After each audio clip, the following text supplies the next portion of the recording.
malam sharing berbaginya Yayasan Aurika dalam rangka memperingati hari ulang tahun yang ke-18.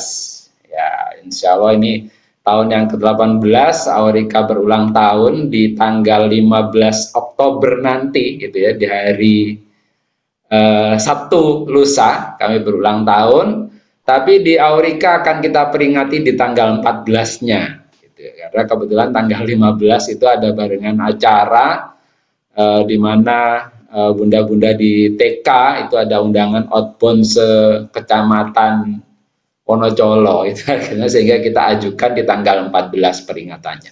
Tapi sepanjang bulan Oktober ini banyak rangkaian kegiatan yang sudah kita laksanakan gitu ya.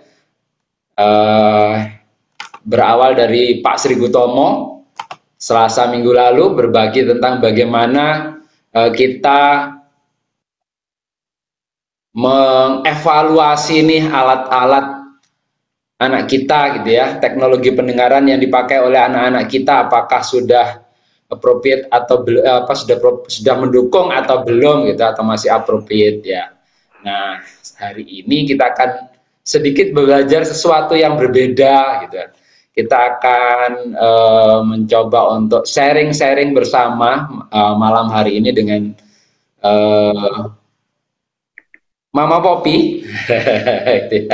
Mama Poppy yang kapan hari kita tembak langsung ya, nanti siap menjadi salah satu pengisi di acara dalam rangka peringatan hari ulang tahunnya Aurika. Nah, malam ini adalah harinya.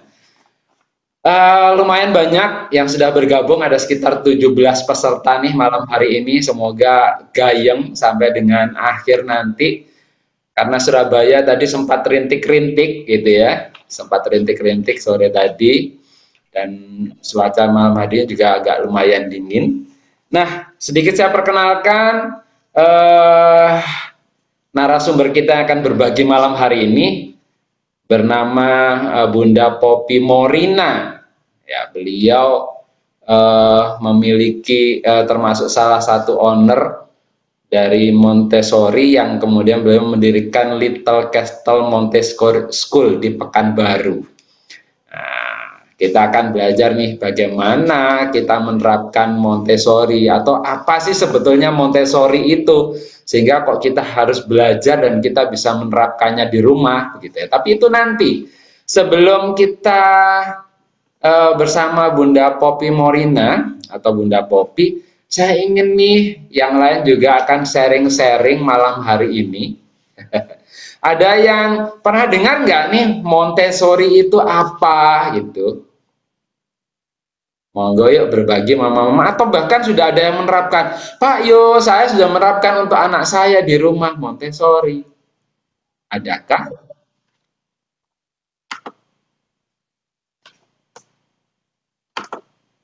Adakah yang sudah pernah mendengar Montessori itu apa?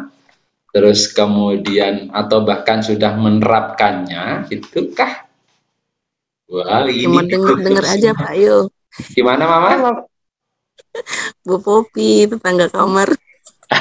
Mama Nada tuh udah ngerti pasti tuh. Nah, kangen aja denger Bu Poppy-nya ngomel. Terusnya kalau beliau ngomel isinya daging semua. Sebelum ini. Ini kan malamnya sharing-sharing gitu, jadi biar tidak nanti cuman Bunda Poppy saja yang sharing. Boleh dong Mama Nada sharing sebentar nih yang diketahui tentang Montessori. Maaf, apa? Salah pencet tadi. Tidak apa-apa Mama Dara. Terima kasih loh untuk pisangnya. Iya. Ya, Mama Nada. Apa Pak Yo? Boleh dong sharing sebentar nih, apa nih yang Mama ketahui tentang Montessori? Kalau yang diketahui apa ya Bu Poppy ya? Orang nyimak sehari bersama Bu Poppy tempo hari ya. Ya, Montessori itu mirip-mirip juga yang ada di FET ya Bu Poppy ya. Hampir bisa di-apply sama yang ada di FET juga. Menyenangkan buat anak-anak. masuk ke semua, ke SI, ke OT juga. Kayaknya asik deh, emang asik loh Pak Yo untuk ke anak-anak. Cuman itu ilmunya mehong. Jadi ngintilin Bu Popi aja kemana buntut Bu Popi. Bu Popi ngomong apa sih Mak? Kalau ada Bu Popi di sana jalan. Gitu. Aduh, Amit si kecil bangun. Oh iya.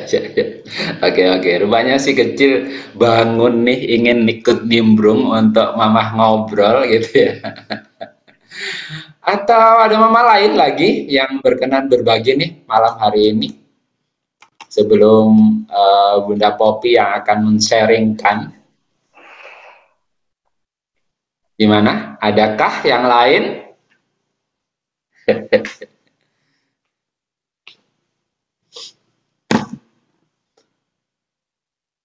Tidak ada? Kalau tidak ada, oke deh. Kita akan bersama Bunda Popi dulu. Nanti mungkin kalau ada pertanyaan-pertanyaan boleh kita sharingkan gitu ya. Oh, Hani bangun. Ngintip Bunda Popi. Ya, baik. Oke, baik. Langsung tanpa berpanjang waktu dan tempat saya persilahkan ke Bunda Popi untuk bisa sharing bagaimana nih kita menerapkan apa yang terjatuh. Handphonenya jatuh. Iya Pak Yo, maaf.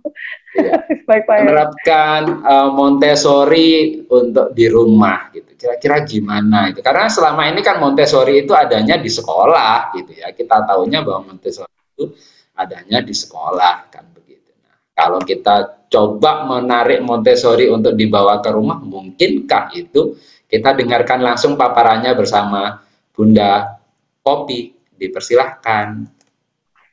Ya, terima kasih Pak Yo. Assalamualaikum warahmatullahi wabarakatuh, ibu-ibu semua. Sebelumnya saya mengucapkan terima kasih untuk keluarga besar Yayasan Aurika mengundang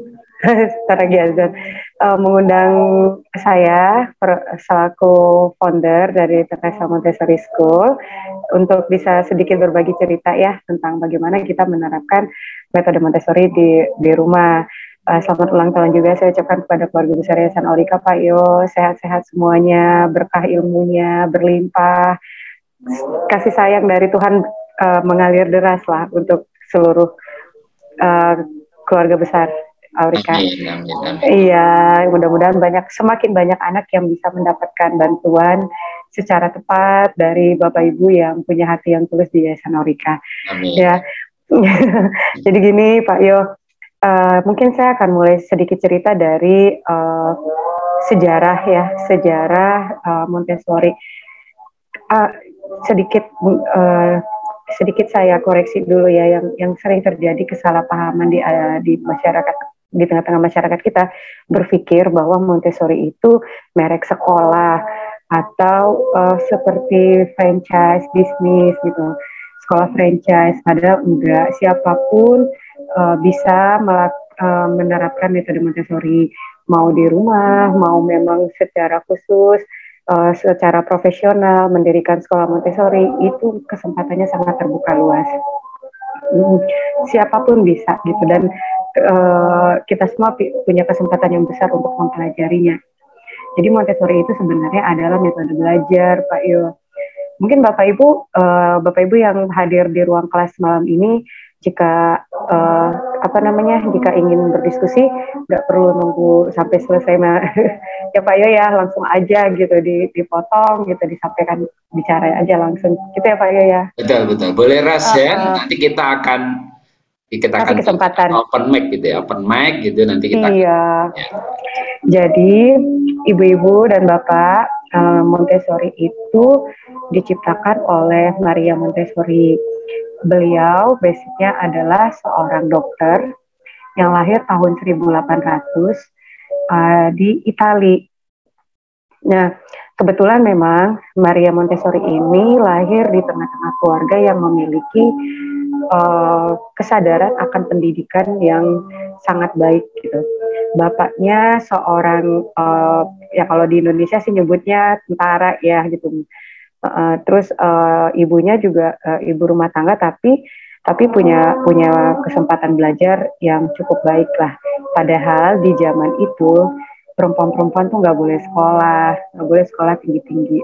Nah, tapi memang Maria Montessori sangat didukung oleh orang tuanya untuk bersekolah, mendapatkan pengalaman belajar yang sangat baik. Jadi dari pengalaman hidupnya Maria Montessori ini, dari kecil memang dia sudah sangat sudah sangat menonjol dibanding teman-temannya. Prestasi-prestasinya itu sangat gemilang, mulai dia ya kalau di Indonesia ya mulai kayak dari SD, SMP, SMA gitu ya. Itu memang Maria Montessori itu sangat menonjol lah dibanding teman-temannya yang lain. Lalu ketika mulai masuk masa kuliah, Maria Montessori awalnya memilih jurusan teknik, tapi pada saat itu kan sangat tidak lazim ya anak perempuan untuk masuk sekolah teknik. Tapi memang karena uh, karena dia memang punya bakat yang sangat baik di bidang matematika, fisika, makanya dia tertarik untuk mendalami teknik. Lalu setelah memulai sekolahnya di jurusan teknik, banyak tantangan yang dia hadapi, tekanan dia hadapi dari rekan-rekan teman-teman sekelasnya yang memang isinya hanya dia perempuan. Lalu dan dia berubah pikiran untuk pindah jurusan ke awalnya yang pertama dia sempat pindah ke science yang kayak MIPA gitu deh, lebih fokusnya di matematika dan fisika aja gitu. Lalu dia jalan setelah dia jalan sebentar di jurusan matematika dan fisika, dia jadi semakin tertarik untuk masuk di jurusan kedokteran. Akhirnya dia fokus di sekolah kedokteran hingga dia menjadi dokter pertama di Italia tahun 1878. Tapi setelah sekolah di jurusan kedokteran pun, Maria ini nggak baik-baik aja juga sih pengalamannya. Dia nggak boleh belajar bareng di kelas dengan teman-teman yang laki-laki. Jadi akhirnya dia banyak belajar sendiri di perpustakaan. Saat harus praktikum juga dia praktikum sendiri, tidak bareng teman-temannya. Banyak tekanan karena di masa itu memang perempuan sebenarnya tidak diizinkan sekolah tinggi-tinggi. Lalu sampai akhirnya dia bisa lulus sebagai sarjana kedokteran. Dan kalau di kita ya mungkin kurikulumnya harus menjalani koas. Maria Montessori ditempatkan di sebuah rumah sakit jiwa bangsal anak-anak yang mengalami retardasi mental. Disinilah mulai munculnya kesadaran dan ketertarikan Maria Montessori pada bidang pendidikan.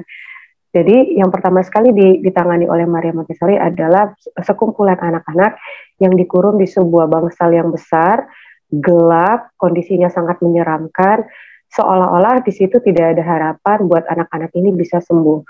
Nah, lalu dia melihat pada saat anak-anak ini diberi makanan, perilaku yang muncul, anak-anak ini justru merebahkan badannya ke lantai, seperti layaknya, mohon maaf ya Bapak dan Ibu, seperti layaknya anjing kalau mau makan gitu. Jadi mereka tidak menggunakan tangannya untuk menyuap, tetapi langsung memakan makanan dari piringnya, dijilat-jilat langsung sambil rebahan di lantai. Nah, di situ Maria Montessori sangat sedih, terkejut, dan bertanya kepada caregiver yang bertugas di ruangan itu, apa yang terjadi kok sampai anak-anak ini berperilaku seperti tidak layak ini gitu. Lalu si caregivernya malah bercerita, ya memang bahkan bisa berperilaku lebih parah dari ini, makanannya dihambur-hamburkan. Lalu Maria Montessori berpikir, fitrahnya manusia perilakunya itu tidak seperti ini. Apa yang menyebabkan anak-anak ini sangat kacau tingkah lakunya? Karena pada dasarnya memang Maria Montessori adalah perempuan yang cerdas ya.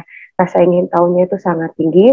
Dia mulai mencari tahu dari berbagai sumber literasi yang ada di perpustakaan di kampusnya.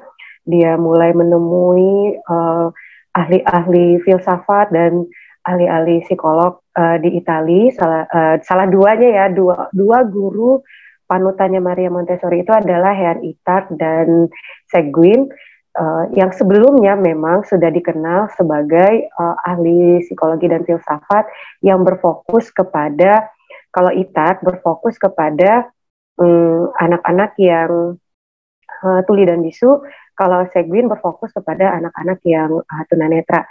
Dan Maria Montessori bergurulah kepada dua ahli ini, sehingga dia bisa merangkum sebuah kesimpulan bahwa lack of stimulation yang dialami oleh anak-anak di bangsal tadilah penyebabnya. Jadi kurangnya stimulasi anak-anak pasien-pasien rumah sakit jiwa tadi, gitu.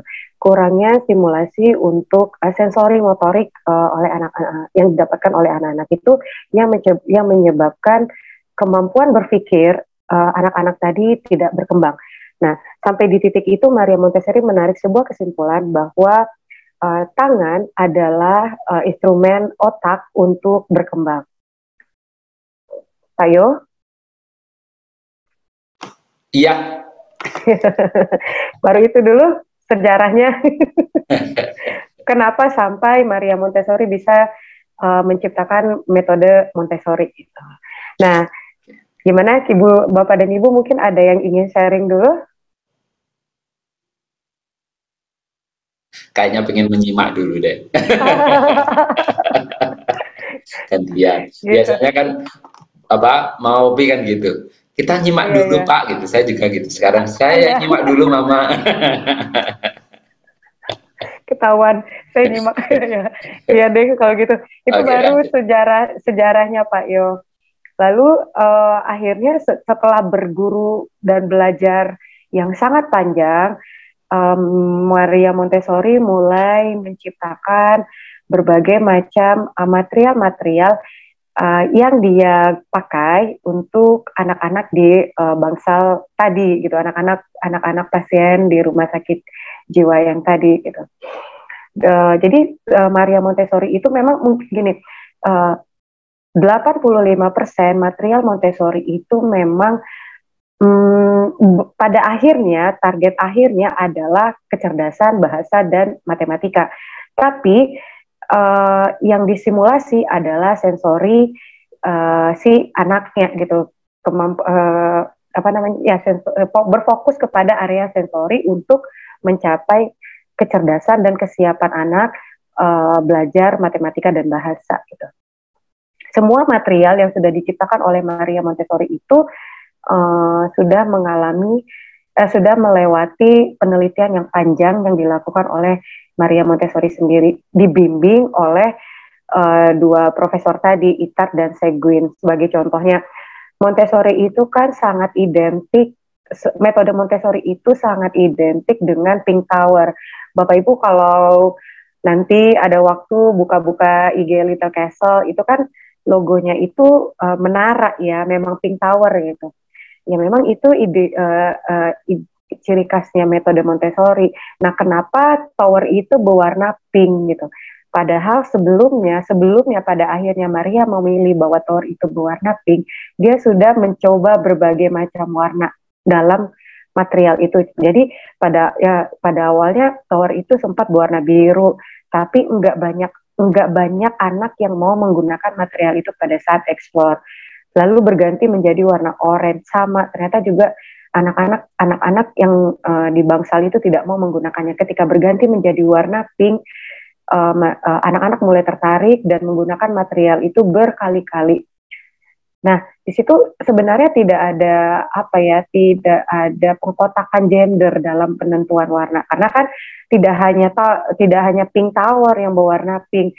Kartu-kartu belajar juga kalau di metode Montessori itu, kalau huruf konsonan itu warnanya harus pink, kalau huruf vokal itu warnanya memang harus biru. Nah, itu sebenarnya tidak ada maksud bahwa tidak ada maksud kemana-mana dalam penentuan warna, murni memang hasil dari penelitian si Maria Montessori-nya sendiri, gitu Pak ya.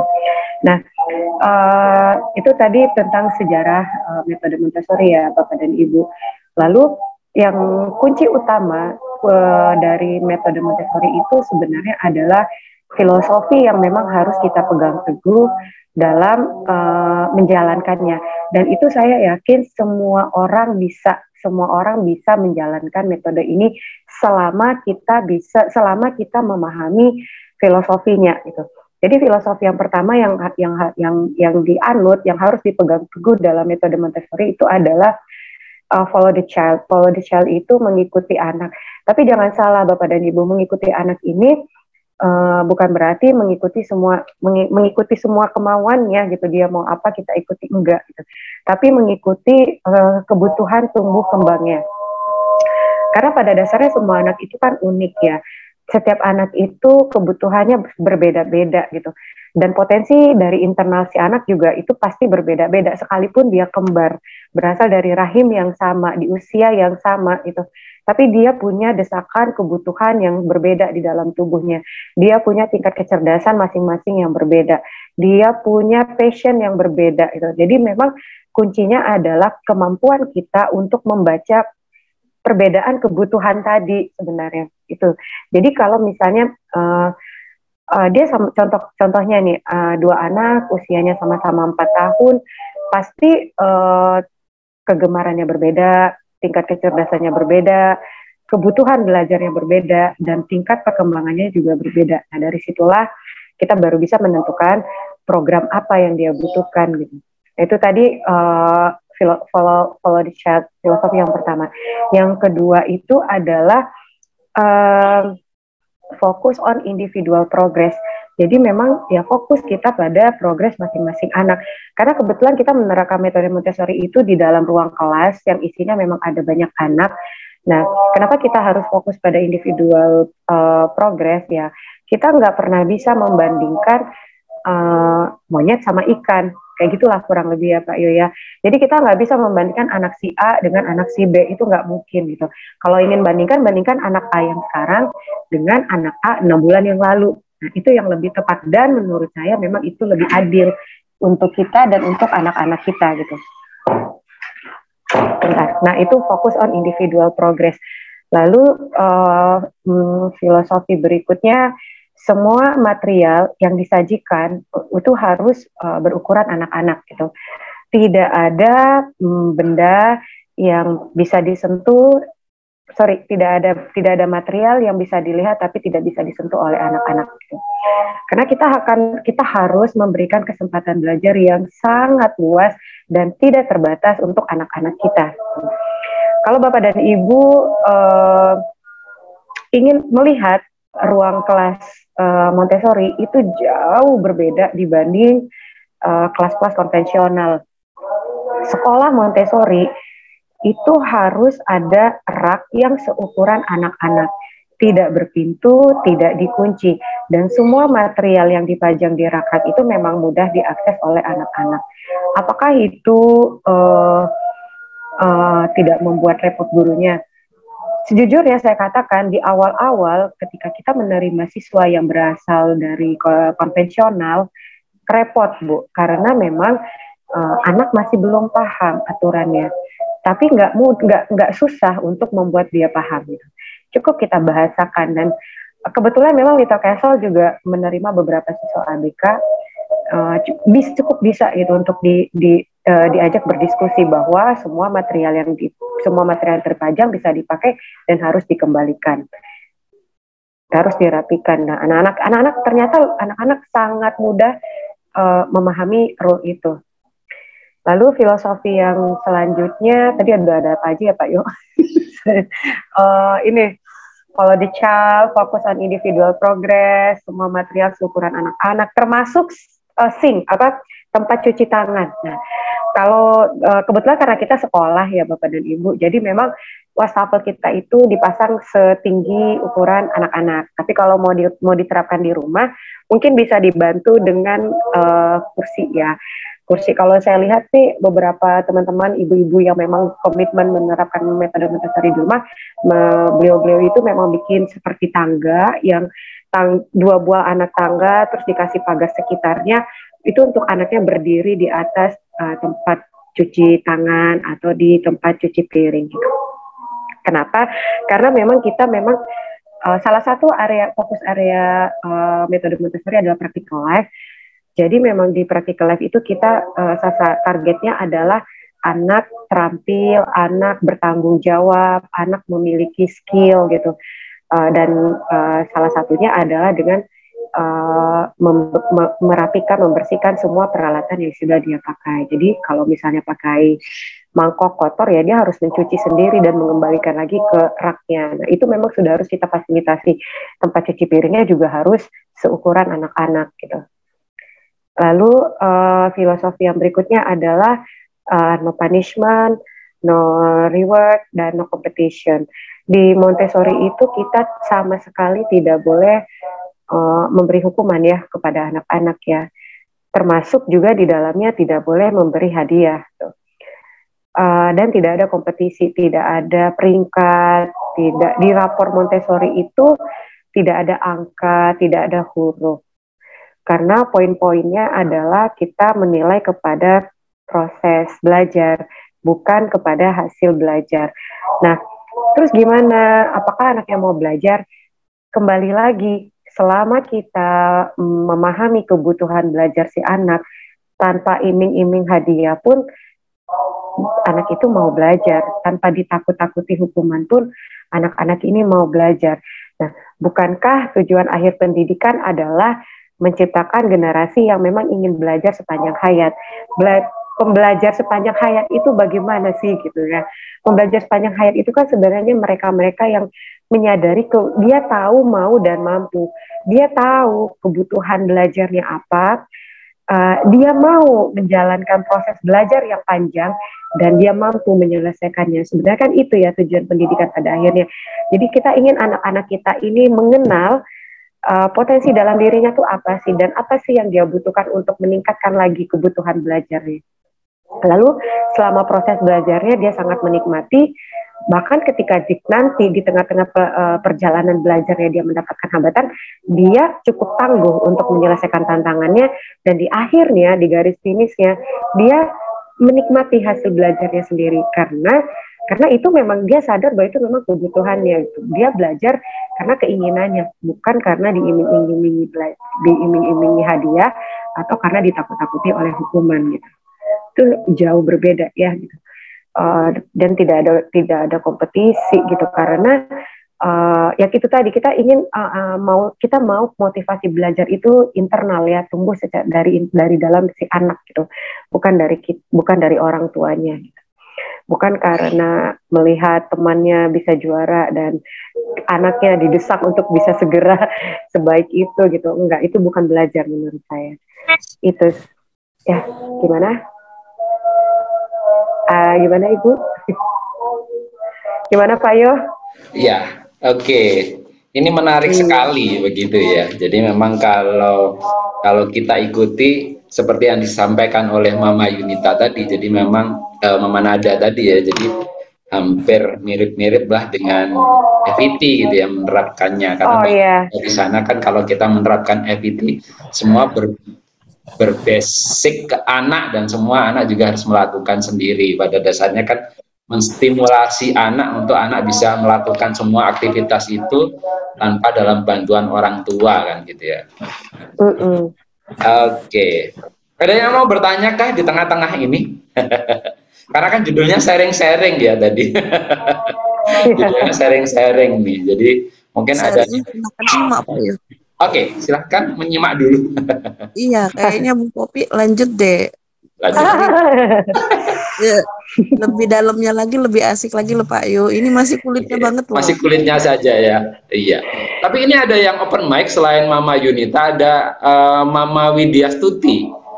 Mau berkenan bertanya kah? Oh, close mic. Oke. Baik, rupanya mau menyimak juga nih. Lanjut kalau begitu Mama Popi. Baik Pak Yo, itu tadi ya filosofi yang harus dipegang teguh. Sebenarnya kembali lagi adalah kemampuan kita. Kalau di kelas Montessori itu kan kita menyebutnya Montessoriannya adalah guru kita gitu ya, guru gitu. Direktrisnya itu adalah guru. Tapi kan ini kita fokus malam ini adalah bagaimana menerapkannya di rumah. Berarti Montessoriannya adalah mama-mama ini gitu. Nah, bagaimana untuk menjadi seorang Montessorian? Sebenarnya kita harus mampu mengobservasi kebutuhan anak kita apa. Itu sih tugas utama dari seorang Montessorian gitu. siapapun bisa jadi seorang Montessorian. Yang penting memang menguasai tahapan perkembangan dan mengetahui kebutuhan anaknya apa. Dari situ kita bisa menyusun program, butuhnya apa, materialnya apa, targetnya apa, target selanjutnya bagaimana. Gitu sih Pak Yo untuk menerapkan metode Montessori di rumah. Yang penting Bapak dan Ibu betul-betul pegang teguh dulu filosofi yang tadi. Nah, kita masuk ke dalam penerapannya ya Pak Yo ya. Seperti yang Mama Nada bilang tadi, Montessori ini memang dekat sekali dengan FVT. Saya akui iya gitu, beberapa materialnya, terutama di area bahasa. Saya pun terkejut loh Pak Yo, kalau dulu tuh di awal-awal belajar Montessori itu saya tuh tidak menyangka lah bahwa Maria Montessori menciptakan metode ini dengan cara-cara yang sangat dekat dengan kehidupan kita gitu. Dan itu dan cara menyampaikannya ke anak-anak itu sangat relate dengan strategi FVT. Misalnya nih, contohnya saat kan jadi gini, di Montessori itu kan ada 5 area utama yang memang harus kita ajarkan ke anak-anak. Yang pertama adalah sensorial. Sensorial itu di Montessori, sensorial itu diakui semuanya ada 7. Selain panca indera kita, mata melihat, mendengar, mencium, meraba, merasa, itu ada lagi yang namanya keseimbangan dan koordinasi otot-otot. Itu sensorial di Montessori. Di Montessori juga saya mengetahui bahwa benua itu ada 7. Dari SD yang saya tahu benua itu ada 5. Ternyata menurut Maria Montessori benua itu ada 7 gitu. Termasuk sensori. Nah, itu kenapa sensori ini menjadi fokus utama dalam pendidikan anak-anak, karena ternyata modal belajar anak-anak untuk membaca, menulis, dan berhitung itu adalah kematangan sensori. Relate-nya gini, huruf dan angka itu kan sebuah simbol ya, dan ada bunyinya gitu, ada makna bunyinya. Bagaimana anak kita bisa memahami makna setiap bunyi huruf dan menganalogikannya dengan simbol huruf kalau anak kita nggak fokus, kalau anak kita nggak konsentrasi. Sementara untuk membangun fokus dan konsentrasi, sensorinya harus matang. Kalau kita lihat PPWA-nya Bu Sinta, itu kan Pyramid of Learning ya, piramida belajar.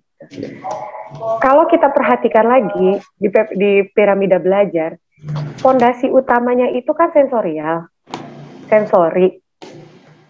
Nah, layaknya kayak kita bangun rumah, fondasinya kan harus kuat.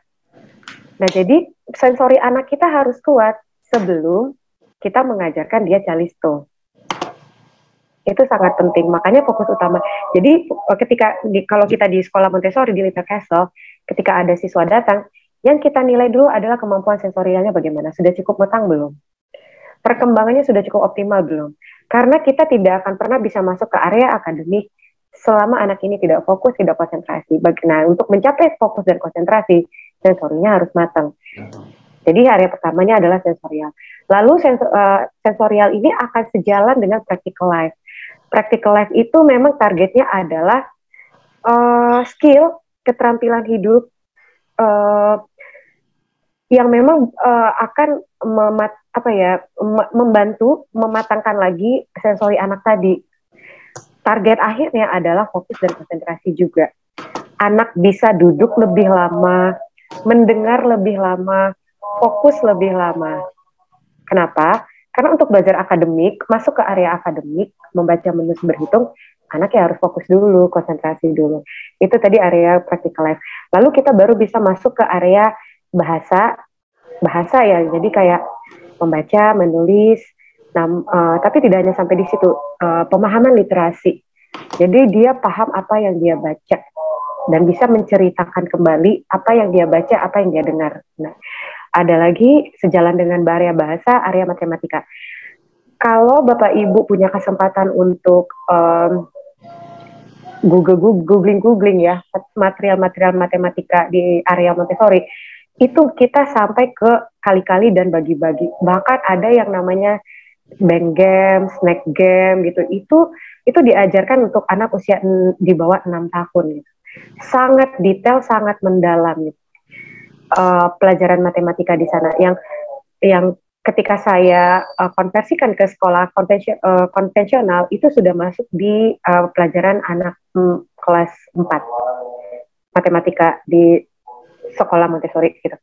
Lalu yang terakhir adalah culture itu budaya ya. Nah, di dalam area culture silabusnya itu yang pertama kali dikenalkan adalah alam semesta. Tentang alam semesta sangat berbeda ya dengan kurikulum dinas pendidikan yang berfokus kepada aku dan keluargaku, aku dan sekolahku gitu ya. Yang saya ikuti kalau dari dinas pendidikan kan tema utamanya adalah tentang aku gitu. Tapi kalau di Montessori justru kita tidak boleh mengajarkan itu dahulu. Kenapa? Karena menjelang usia 5 tahun justru keakuan anak kita itu sudah sangat kuat. Makanya Montessori tidak mengajarkan tentang aku dulu kepada anak-anak, supaya dia yang diajarkan adalah tentang global dulu. Jadi bahwa benua itu planet, tentang planet, lalu masuk ke bumi. Bumi itu ada land and water, lalu tentang 7 kontinen, lalu masuk ke masing-masing benua. Kita bedah lagi benuanya, kayak misalnya benua Australia. Pakaian ciri khas benua Australia itu apa, hewannya apa, binatangnya apa aja gitu, sukunya ada apa aja, mengecil mengerucut masuk sampai ke benua Asia, semakin mengerucut baru ke Indonesia, nanti baru makin mengecil ke diri si anak di akhir tema. Bahkan tentang aku itu di ujung-ujung tahun nanti baru kita ajarkan supaya anak lebih mengenal budaya lebih luas. Itu sih kalau di kurikulum Montessori. Nah, bagaimana kita menerapkan ini di rumah gitu? Lalu apa hubungannya dengan EVT? Itu tadi yang seperti Mama Nada ucapkan. Sebagai contohnya gini Pak Yo, di area bahasa kita tidak mengajarkan anak-anak dengan metode mengeja. Yang kita perkenalkan pertama adalah bunyi huruf. Nah, bunyi huruf gitu. Sebelum kita tunjukkan simbol hurufnya, kita dengarkan dulu bunyi hurufnya. Kembali lagi, anaknya harus benar-benar mendengar loh. Ya kan, anaknya harus benar-benar keterampilan mendengarnya sudah harus benar-benar terbangun. Lalu bagaimana kalau dia tidak mendengar? Seperti anak saya juga awalnya tidak mendengar. Anak saya juga pakai alat bantu dengar gitu. Nah, kembali lagi kita sensorial tadi kan gitu. Area utama yang memang harus kita matangkan yang area sensorial. Salah satu sensorinya adalah pendengaran gitu. Telinganya untuk mendengar gitu. Jadi kita tidak ajarkan anak kita mengeja karena yang sudah saya alami, kebetulan ada siswa kita yang join di sekolah kita setelah dia belajar membaca di tempat yang lain dengan cara mengeja. Nah, yang saya lihat gitu, ini mungkin pengalaman pribadi saya ya Pak Yo ya. Barangkali Bapak Ibu punya pengalaman yang berbeda, kita bisa sharing-sharing lah di sini. Cuman yang saya alami di tempat saya, anak yang sudah pernah belajar membaca dengan mengeja, saat kita kasih paragraf yang panjang dalam format suku kata yang panjang, misalnya suku katanya tuh terdiri dari 4 sampai 5 suku kata. Anak-anak yang sudah pernah belajar mengeja itu sangat kesulitan untuk memahami isi paragraf. Dan proses membacanya itu sangat lambat.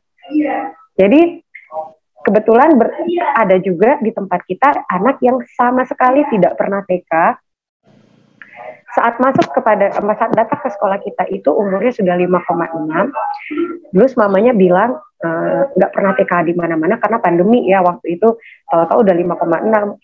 Mamanya cuma punya waktu 6 bulan untuk persiapan masuk SD. Nah waktu itu mamanya bilang cuma TK 6 bulan karena Juli ini akan masuk SD, dia bilang gitu.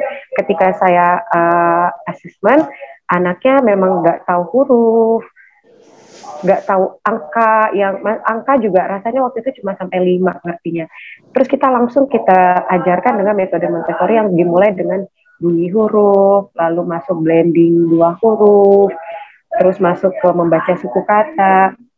Dibandingkan temannya yang sudah pernah mengeja, progres membacanya itu memang ya lebih cepat dan lebih paham dengan apa yang dia baca. Itu misalnya gini Pak Yo, yang mengeja itu saya lihat sini, sepeda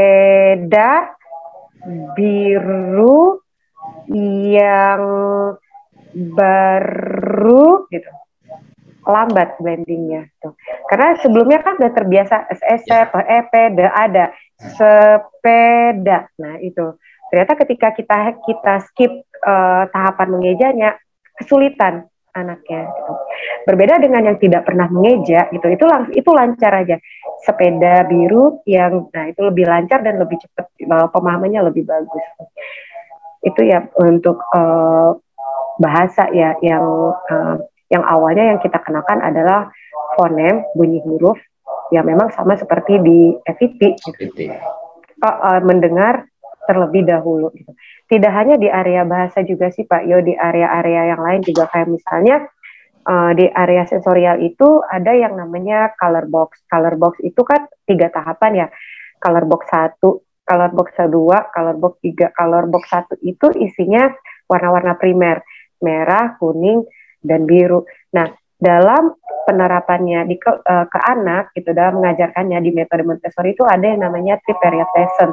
3 period lesson itu ya yang pertama adalah kita kenalkan dulu yang ini warnanya merah. Dan Maria Montessori pun mengajarkan sebelum kita tunjukkan bendanya, itu kita sebut dulu ada warna merah, baru kita lihatkan color box yang warna merah. Lalu ini ada warna kuning, baru kita lihatkan yang ini warna biru. Nah itu tahap yang pertama. Tahap yang kedua kita minta anak untuk identifikasi yang mana warna merah, yang mana warna biru, yang mana warna kuning. Lalu kalau itu sudah tercapai, tahap yang ketiga adalah yang ini warna apa? Kita tanya anaknya untuk naming, menyebutkan ini warna apa? Kita sebut kita tunjuk satu-satu. Kalau yang ini warna apa? Yang kita harapkan anak bisa menjawab merah, biru, kuning gitu. Bukankah itu juga tahapan-tahapan FET ya sebenarnya? Iya kan Pak Yo. Nah itu baru color box yang 1, belum area sensorial. Di Montessori itu ada yang namanya sound cylinder box. Jadi kayak mencocokkan 8 tabung yang bunyinya berbeda. Kalau ibu bapak ibu bisa Google di YouTube, lihat-lihat di YouTube gitu ya, yang mana sih materialnya gitu. Jadi tabungnya ada yang 8, ada yang 6 jumlahnya. Jadi nanti satu tabung dibunyikan di sini, di yang lain itu anak harus mencocokkan tabung yang mana yang mirip dengan yang ini. Itu di FET kan juga diajarkan ya, di kelas FET juga anak kita dilatih mencocokkan bunyi yang sama gitu. Terus ada juga yang namanya handbell. Handbell itu ada 8 bell dengan dengan bunyi yang berbeda-beda. Yaitu sama anak diminta untuk mendengar terlebih dahulu satu persatu bunyi 8 bell tadi. Lalu anaknya kita minta untuk membalikan badan, kita bunyikan, dan anak disuruh mencari bel yang mana tadi yang kita bunyikan gitu. Jadi udah sama kayak FET sih kegiatan-kegiatannya, beberapa kegiatannya itu sih Pak Yo, salah satu beberapa contohnya. Iya. Ini luar biasa banget, materinya menarik begitu ya. Dan ini sudah ada mulai yang resen. Ini dari silakan. Mama Ayu. Nah, kok terus menurut Ayuwati? Iya, Ayuwati Aryani. Monggo Mama, silahkan mau bertanya apa? Ya, Assalamualaikum warahmatullahi wabarakatuh, Bu Popi. Halo Ibu, waalaikumsalam warahmatullahi wabarakatuh. Salam kenal Bu Popi, saya Ayu Bu dari Makassar, dari Sulawesi Selatan. Saya kebetulan bekerja di sekolah Montessori juga, dan saya staf pengajar FET. Jadi saya juga banyak jadi sebelum saya mengenal Montessori juga, saya sebenarnya lebih dahulu belajar FET ya dibanding Montessori. Dan ketika saya dapat saya dapati dan lebih belajar Montessori sama seperti Bu Popi, saya wah kok ini jadi mirip sama EVT ya yang pernah saya pelajari di EVT, dan terutama di itu Bu yang tadi Bu jelaskan yang di 3 period lesson itu kan kalau di EVT tuh suka pendengaran terlebih dahulu, jadi anak-anak disebutkan Ibu Ayu punya sapi nih, sapi baru ditunjukkan gitu. Terus step kedua ditanya identifikasikan dari pendengarannya dia. Coba kamu tunjukkan yang mana ya di sini sapi, misalnya itu kan ya Bu ya. Iya.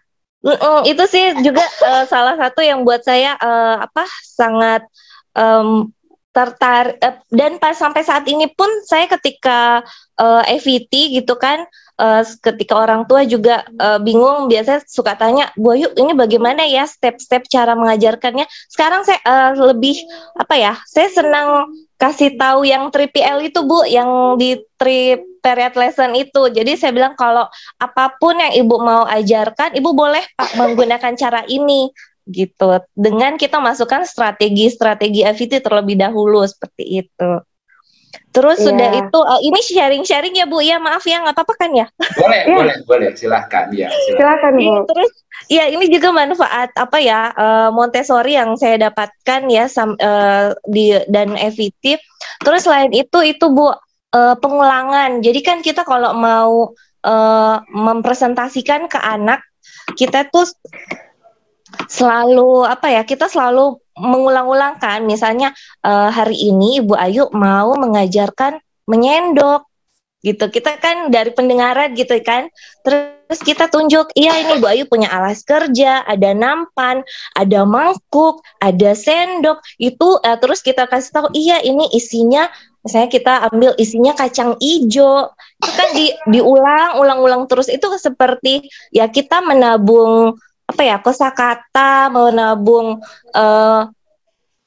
kosakata lewat pendengarannya anak, terus pakai kegiatan sehari-hari di practical life. Itu sih Bu yang saya rasakan dimana anak-anak kan kalau kita selalu ulang-ulang, tentu tabungan pendengarannya kan jadi lebih banyak gitu. Terus manfaat Montessori yang di practical life kan dia lebih jadinya untuk lebih panjang lebih panjang ya. Jadi misalnya pembagian dari 1 mangkuk ke 2 mangkuk, kadang suka ditanya, kok anak saya hari ini ke sekolah tapi hanya pelajaran menyendok, padahal kan banyak ya Bu ya manfaat dari belajar menyendok itu. Saya juga kadang kalau mau mulai EVT kan suka yuk kita mau atur fokusnya, mau ambil fokusnya anak dulu, saya suka sering ajak practical life dulu dengan menyendok. Terus mamanya suka tanya, Bu Ayu ini maksudnya bagaimana ya menyendok? Iya kan biar anak lebih kenal, ini namanya sendok, ini namanya mangkuk, ini isinya kacang merah kah, kita bisa ganti-ganti apa saja seperti itu. Terus selain melatih fokus itu ya Bu ya, yang dari kiri ke kanan itu kan belajar membaca ya Bu ya, kan kalau kita baca kita dari kiri ke kanan. Terus kadang juga kalau menyendok tuh kita bagi 2, itu kan jadinya konsep matematika yang kalau kita dibagi 2 jadinya habis gitu. Kadang saya tuh amaze-nya sih di Montessori seperti itu. Terus sudah itu ada satu lagi Bu yang filosofi Montessori yang sampai ini saya terapkan di ruang EVT tentang itu Bu, freedom by limit. Jadi bebas tapi berbatas. Kan tadi Ibu juga sebutkan ya bahwa anak-anak tuh yang tadi follow the child ya. Yang ini ada kan ya yang freedom by limit. Yang dimana anak-anak tuh boleh bebas, tapi dia berbatas kalau selama dia tidak melakukan ketiga hal ini. Jadi kita pasti saya akan stop hal itu di ruangan Montessori kalau dia melakukan 3 hal ini. Yang pertama, kalau si anak melukai dirinya. Nah, otomatis kan kita harus stop ya. Terus sudah itu yang kedua, kalau dia melukai orang lain, misalnya dia udah pukul mamahnya atau udah pokoknya udah berbuat kasar ke terapisnya, itu udah harus berhenti, itu nggak ada lagi sama sekali kebebasan. Terus udah itu yang ketiga, kalau dia merusak material atau misalnya udah main lempar material FET-nya udah dilempar, itu otomatis harus saya stop. Itu sih Bu, kalau pengalaman saya dari menerapkan Montessori di pada saat FET seperti itu. Iya. Terima kasih untuk sharingnya. Kalau ada yang salah menyampaikan. Terima kasih Mama Ayu. Iya, sama-sama Pak Yo. Iya. Lanjut, Mama. Mungkin freedom of choice ya, kebebasan anak untuk memilih material apa yang akan dia pakai dalam proses belajar. Karena kembali lagi yang kita harapkan adalah kesadaran anak, dia tahu. Sorry. Maaf Bu, Poppy bisa di open mic saya. Oke. Oke. Iya, nggak apa-apa Pak ya. Jadi freedom of choice tadi memang ada salah satu filosofinya adalah freedom of choice, di mana memang anak kita kasih kesempatan memilih untuk menggunakan material yang mana yang dia pakai. Kalau di kelas Montessori ya berbeda dengan kelas FET. Kalau kebetulan saya juga FET Bu. Jadi kalau ke FET kan sebenarnya kalau kita kalau saat sesi FET jauh sebelum anak datang, kita itu sudah tentukan material apa. Karena kan gini, misalnya anak A mau terapi, kan kita sudah tahu ya target apa yang mau kita capai. Nah, itu saat kita menyusun lesson plan, kita sudah punya gambaran material apa yang akan kita pakai. Dan pada saat sesi FET, material itu tidak kita perlihatkan sebelum memang kita mau masuk ke area target gitu. Tapi kalau di kelas FET, semua material itu kan memang harus kita sajikan di rak Montessori yang terbuka, tidak dikunci ya, tidak ada pintunya gitu. Rak Montessori kita tuh memang rak Montessori itu ya terbuka gitu aja Pak Yo, nggak kayak rak-rak gitu. Itu kenapa? Karena memang kita harapkan anak bisa memilih dia mau pakai material yang mana. Tujuannya adalah anak mengenal kebutuhan belajarnya itu apa sih. Gitu. Apa sih yang target yang ingin dia capai dengan menggunakan material ini, freedom of choice kan. Namun tetap ada batasannya, dalam artian seperti Ibu Ayu bilang tadi, kalau memang material itu sudah dipakainya dan tidak membahayakan dirinya, membahayakan teman-temannya, itu memang harus segera diambil. Contohnya di Montessori itu kan ada yang namanya red rod itu Pak Yo 10 bilah kayu, mulai dari ukuran 5 cm sampai ukuran 100 cm gitu. Warnanya merah dan disusun secara rapi di rak Montessori seperti tangga gitu deh dia red rod. Kayu gitu kan ya, kayu kalau itu sudah berubah jadi pedang-pedangan pada saat ekspor Montessori, ya itu gurunya harus segera ambil alih gitu. Karena sudah tidak aman. Itu tadi freedom of choice. Mungkin Bu Ayu freedom of by limit ya tadi kalau ini ya benar sih, itu tepat sekali memang. Atau misalnya saat di area practical life itu kan Montessori itu sangat identik dengan tuang menuang, salin menyalin gitu. Padahal Montessori itu enggak sedangkal itu loh sebenarnya gitu, jauh lebih dalam makna dari macam-macam kegiatannya. Nah, dalam kegiatan practical life itu kan sedapat mungkin memang kita menyediakan materialnya itu apa ya Pak Yo, real, konkret gitu. Jadi kayak kalau tuang menuang gitu, tuang menuang itu kan kita pakai 2 buah mangkok, 3 buah mangkok, terus di dalam mangkoknya itu ya mangkok kaca gitu, sedapat mungkin mangkoknya mangkok kaca, bukan mangkok plastik atau melamin. Kenapa gitu? Karena kan apakah itu tidak membahayakan? Selama kita sudah diskusikan sama anak kita bahwa ini kaca harus digunakan secara hati-hati, sama sekali tidak membahayakan. Nah, namun terkadang beberapa anak memang yang saya jumpai mungkin saking semangatnya ya, saking bahagianya, saking menikmatinya, itu suka bunyi-bunyi gelas-gelas kaca itu, mangkok-mangkok itu saling tangteng-tangteng bersentuhan gitu saat menyalin, saat menuang gitu. Terus kalau menurut kita sebagai direktrisnya sudah membahayakan, ya sebaiknya memang ditarik material itu, gitu sih. Nah, itu tadi sih Pak Yu. Kalau di kelas Montessori itu ada 3 jam utama ya, istilahnya 3 hour. Jadi dalam rentang waktu 3 jam itu memang anak dikasih kesempatan untuk memilih, terserah dia mau pakai material apa gitu.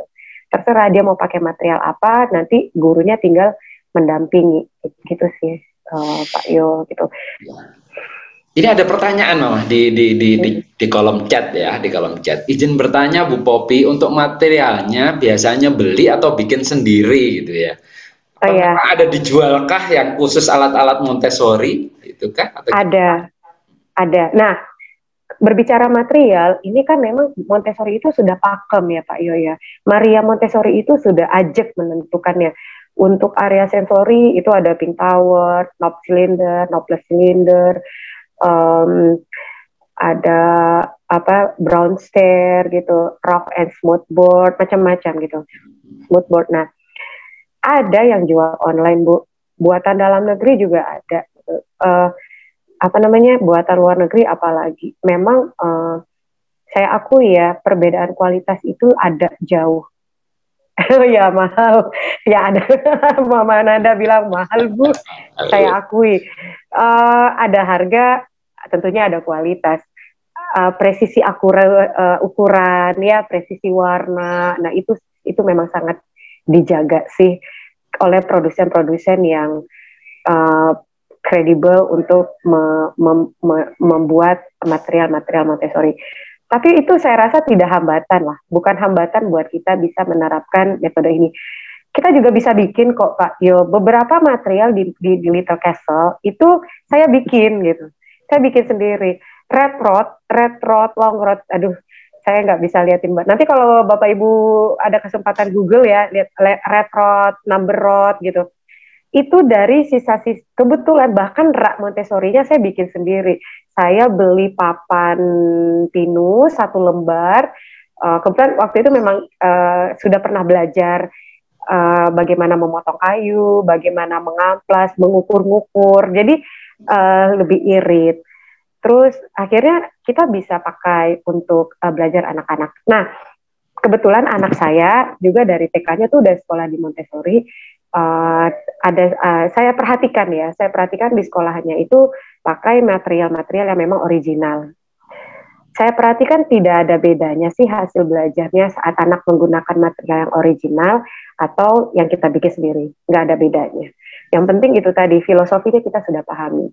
Bahkan dulu zaman saya belum, anak saya tuh umur berapa ya, saya lupa deh, belum masuk sekolah Montessori, saya masih di rumah aja gitu yang ngajarin Montessori buat dia di rumah, itu untuk mengenalkan warna di color box 3. Jadi kan color box 1 itu warna premier ya Pak Yo, color box 2 itu turunannya tuh kayak 12 warna yang ada di krayon deh gitu. Ya. Nah, color box 3 itu adalah gradasi setiap warna. Jadi kayak hijau dari yang paling gelap sampai hijau yang paling terang. Merah dari yang paling gelap sampai merah muda gitu. Nah, itu saya bikin sendiri dulu untuk anak saya dari katalog cat. Saya tuh datang ke toko cat, saya minta katalognya yang bagus itu, saya gunting satu-satu, saya laminating. Jadi mas jadi color box 3 loh itu sebenarnya. Nah, ada lagi namanya di matematika itu 100 board. 100 board itu papan yang anak tuh menyusun angka dari 1 sampai 100. Itu kalau beli buatan Indonesia, buatan produsen lokal, harganya tuh 200 ribuan. Kalau kita beli yang buatan dari Cina ya, biasanya kalau dari luar tuh memang saya akui lebih mulus, lebih awet, lebih bagus saya akui memang.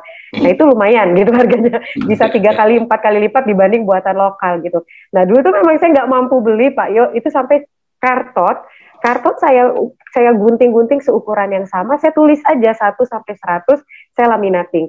Nah untuk jadi papannya itu memang papan yang ada di rumah nggak kepake, pakai spidol aja saya garis-garis seukuran. Jadi ya akhirnya jadi 100 board gitu, bisa jadi kita pakai di rumah gitu. Itu bisa lah kita akali itu sebenarnya.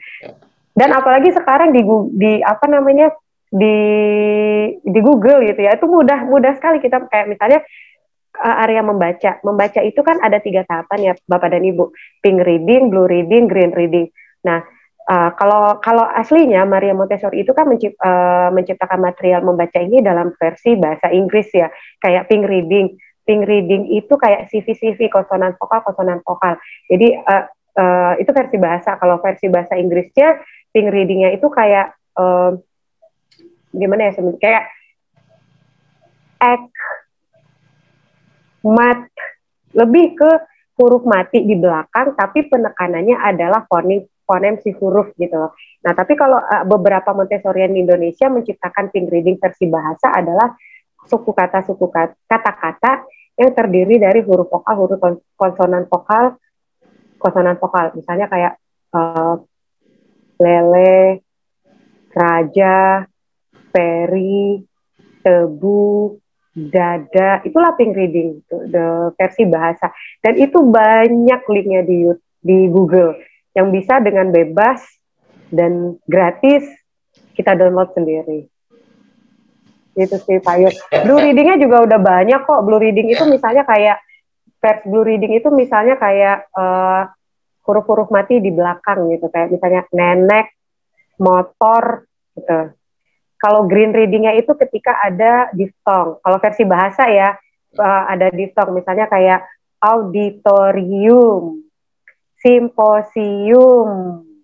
Nah kayak gitu kalau green reading versi bahasa. Tapi kalau green reading versi bahasa Inggrisnya itu kayak perubahan bunyi double O jadi U, double kayak gitu deh Pak Yo, double I jadi agak ini ya, agak abstrak ya kalau nggak diliatin materialnya. Makanya tadi saya tanya, pasti menarik deh kalau ditampilkan dalam bentuk PowerPoint. Lain kali ya, Mah. Karena ini mengingat waktu juga nggak terasa nih, asik banget ya pembahasan kita. Sudah menuju ke pukul 20:07, lebih dari 1 jam ya. Info, saya kemarin tuh sempat nanya, ini saya buat PowerPoint gak gitu? Enggak, ini kita sharing-sharing. Oh ya udah jadi. Oke. Ya apa? Ya memang tema kita malam hari ini dan sampai bulan Oktober ini adalah sharing-sharing. Jadi kita ngumpulin nih ceritanya. Ngumpulin, kita sampaikan dulu, nanti di bulan-bulan berikutnya kita akan coba memperdalam. Berkenan kan ya Mama Poppy? Bu Poppy, nanya dong. Bu Poppy, nanya tahapan membaca, Bu Poppy. Oh iya Bu, tahapan. Ada Mama Siska. Ya, tahapan membaca. Kalau iya dari segi Montessori-nya gimana tuh Bu, tahapan membaca? Versi bahasa ya Bu ya, tentunya yang diawali dari fonem. Jadi kita bunyikan hurufnya dulu. Bisa kayaknya, kebetulan Ibu, kalau Ibu anaknya pengguna alat bantu dengar kah? Iya, implan. Iya, implan. Iya, maksudnya pengguna teknologi alat bantu pendengaran gitu ya. Jadi kalau untuk anak-anak spesial di kelas kita, itu kita prioritaskan huruf yang pertama kita kenalkan adalah A, I, U, E, O dulu, huruf vokal. Tapi harus acak, tidak A, I, U, E, O gitu. Jadi O, A, I, E, U gitu, Pak, diacak aja huruf vokalnya dulu. Nah, lalu masuk ke huruf-huruf bilabial. Huruf-huruf yang diproduksi di area bibir ya Pak Yo ya. Takut salah nih saya. baru juga kelasnya selesai gitu. Jadi kayak huruf-huruf gitu. Jadi kayak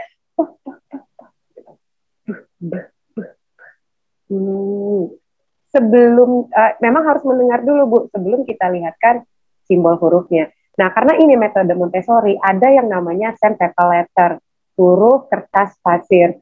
Materialnya itu terbuat dari papan, ada produsen yang pakai papan, ada produsen yang pakai infraboard, lalu hurufnya itu dibikin dari kertas amplas ya. Kalau kita di sini nyebutnya kertas amplas, di Jawa Timur nyebutnya apa sih Pak Yo? Yang untuk tukang nggak? Sama amplas, ya? Kan? Iya, amplas, iya. Kan tingkat kekasarannya tuh di toko bangunan kita bisa milih ya, gitu. Nah, pilih aja yang senyamannya buat Ibu, kira-kira nyaman buat taktil anak Ibu gitu. Lalu cetak hurufnya dipakai komputer di Microsoft Word, lalu dicetak di kertas amplas, digunting, ditempel gitu. Nah, itu kita udah bisa pakai di rumah. Nah, jadi contohnya tuh Bu Poppy tuh. Jatuh lagi. Iya, wah Pak Yo. Aduh, saking bersemangatnya. Bentar ya Pak Yo. Ini mana ya Pak Yo? Sudah, Saya sudah, nggak oke. bisa. Sudah, Sudah sudah. ya Pak Yo ya. Tapi saya tidak bisa lihat wajah saya sendiri. Iya, jadi contoh penggunaannya begini Bu. Maaf ya Bapak dan Ibu. Jadi setiap huruf itu kan ada di papan. Kita kan bunyikan hurufnya dulu dari pendengaran anak kita ya. Misalnya kita mau dengerin huruf A aja ya. A. Ini anak kita di sebelah gitu. A.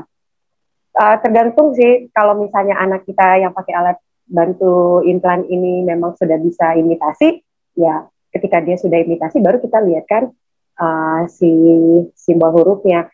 Kan dia ada teksturnya ya Bu ya. Kita minta anak kita untuk meraba A. Begitu juga huruf-huruf yang lainnya. Misalnya udah masuk ke kalau memang dia sudah mampu imitasi ya harusnya ketika dia sudah bilang baru kita lihatkan. Minta dia untuk biasanya sih kita sebut ya you wanna try it gitu. Kamu mau meraba enggak? Kamu mau coba. Tujuannya adalah dia tahu arah menulisnya. Gitu. Tahu arah menulis setiap huruf tadi. Jadi kalau sebaiknya sih kalau di antara Bapak Ibu mau menerapkan metode baca ini buat anak yang tidak ada gangguan pendengaran, prioritaskan huruf-huruf yang sering ditemui. Itu sih biasanya biasanya sih Pak ya. Tapi karena anak-anak kita spesial, prioritaskan huruf-huruf yang mudah diucapkan. Sesuai dengan usia pendengaran gitu sih. Kurang lebih begitu sih Bu. Nah, kalau misalnya memang kita sudah kenalkan alfabet itu kan 26 ya Bu ya. 26 atau 27 sih? 26. 26 kan Pak ya gitu. Nah, kita sudah kenalkan minimal 10 aja Bu. 10 bunyi huruf dan Ibu bisa pastikan bahwa anak Ibu sudah bisa identifikasi bunyi masing-masing huruf ini, yang 10 tadi, Ibu masuk aja ke blending. Blending itu blending 2 huruf. Misalnya kayak, karena kan, jadi Ibu sudah kenalkan A, I, U, E, O, Ibu kenalkan P, B, M, T, D, E, gitu ya. Nah, Ibu blending. Ma, mu, mi, atau to, hu, pi. Nah, karena anak kita pengguna alat bantu dengar ya, gunakanlah highlight akustik. FPT deh. Jadi FPT. Ya gitu, karena kan anak kita pakai alat bantu dengar ya. Jadi kan harus supaya anak kita bisa membedakan bunyi masing-masing huruf. Nah, jangan kaget Bu, di tahapan blending ini memang yang kita temui di lapangan anak lama sekali progresnya. Karena nggak mudah. Proses membaca itu kan dia lihat simbolnya, dia samakan dengan bunyinya, itu tuh berat. Nggak, untuk anak yang tidak memiliki gangguan apapun juga berat di situ dia. Nggak usah diburu-buru, nggak usah terlalu dikejar-kejar, karena memang proses itu Tapi dia berat. kalau nanya nih Bu Popi ya, kalau belajar dia langsung baca apa tadi blend ya Bu, namanya misalnya saya baca data gitu ya Bu ya. Kalau baca langsung kayak gitu dia cepat Bu. Tapi nanti kapan saya kayak mana ya ngajarinnya? Kadang ntar kebingungan lagi. Saya ini huruf apa? A, ba. Nanti dia baca langsung kayak baca. Itu dia bingung. Makanya yang mana dulu nih tahapannya? Mulainya apa langsung di kata Ibu tadi blend kan? Kalau dia langsung baca kayak baca, nggak tanpa dieja gitu loh Bu, itu lebih cepat gitu dia bacanya ketimbang dieja. Nanti kapan ditanya hurufnya satu persatu dia mulai bingung gitu. Jadi iya, perbedaan sih kalau misalnya tapi saya jarang Bu menemui anak yang sudah bisa baca terus ditanya huruf ini huruf apa gitu, jarang sih. Itu kan karena anaknya udah bisa baca, ngapain kita nanya huruf gitu ya. Jarang sih, Dikte mungkin maksudnya, dikte mungkin Bu Popi. Dikte mungkin, dikte. Iya. Tapi iya sih, dikte per huruf gitu ya Pak ya. Kalau dikte kan berarti anak mencerna huruf apa yang bakal dia tulisin kan gitu. Tapi biasanya kalau berarti Bu, mohon maaf, jadi jangan berfokus untuk membaca aja maksudnya. Jadi iya, jadi kan Ibu sudah kenalkan fonem ya, fonem bunyi-bunyi huruf tadi ya. Ya sambil dilatih, maksudnya untuk semakin meningkatkan keterampilan anak dengan setiap bunyi huruf tadi, ketika Ibu bunyikan, suruh dia tulis, nanti suruh tanya lagi sebelum masuk ke blending. Nah, mungkin itu lebih tepat. Oh iya. Tahapannya itulah lebih tepatnya ya, Bu ya. Terlewatkan tadi sebelum masuk ke blending, minta ya didikte aja gitu. Oh iya Bu. Oke, makasih Bu Popi. Iya. Semoga terbantu ya Bu. Menarik sekali nih, sampai udah lewat 16 menit. Tapi satu pertanyaan lagi ya, boleh ya, Ma? Ini kan udah ada, tadi ada di awal, terus kemudian terserah beberapa penanya. Sebetulnya nih, karena saya sendiri seringkali mendengar bahwa Montessori itu adanya hanya di tingkat TK. Gitu ya, kanak-kanak gitu. Apakah Montessori itu ada juga untuk di tingkat SD kah, atau yang lebih tinggi, atau memang ada batasan tertentu? Sebenarnya Maria Montessori memang hanya menciptakan sampai usia 6 tahun sih Pak Yo. Nah, tapi di kota-kota besar, di Pekanbaru itu sudah ada SMP Montessori. Di Jakarta bahkan sudah ada SMA Montessori. Itu memang yang dikembangkan oleh Montessorian tadi. Orang-orang yang memang sangat tertarik, hingga dia mempelajari lebih dalam, hingga dia menjadi expert di bidang Montessori, dia kembangkan sampai ke dia ciptakan material belajarnya sampai di tingkat SMA. Tapi kan baru sampai SMP sih. Jadi kembali kalau yang saya pahami, teman-teman itu dia bedah dulu kurikulum dinas pendidikan, lalu mereka berusaha menciptakan materialnya sekonkret mungkin gitu kan. Sebenarnya filosofinya Montessori itu tadi ya, konkret, semua yang dipelajari oleh anak-anak itu memang harus ada materialnya. Ya. Kayaknya butuh waktu lebih panjang lagi nih, karena ini masih awal saja udah daging banget, tapi masih dagingnya saya yakin masih jauh gitu ya. Sehingga tidak cukup kalau kita berbicara dalam 1 jam. Cukup Pak ya 1 jam. Iya, betul. Jadi emang baru mengenal sih Montessori itu apa gitu ya, Mama Nada ya. Jadi saya sendiri juga sebenarnya belum selesai belajar Pak Yo. Maksudnya orang offline aja sama Bu Popi 2 jam ya Bu Popi duduk ya. Itu masih Bu Popi ujung-ujungnya udah dulu istirahat dulu. Ya ilahi. Yang denger masih sampai sekarang masih ya kemarin bener nggak ya? Yang kemarin bener nggak ya? Ujungnya ngeliatin PowerPoint lagi. Gitu.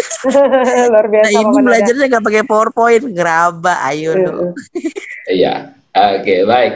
Semoga nih ada nanti lanjutan berikutnya kita ngawinin apa ya, memblindkan Montessori sama FET, mempertemukan titik temunya gitu ya. Kalau tadi kan sudah diwacanakan, sudah disampaikan beberapa ini loh persamaannya antara FET dan Montessori. Hal yang menarik gitu ya. Nanti kita coba bahas kembali lagi gitu ya.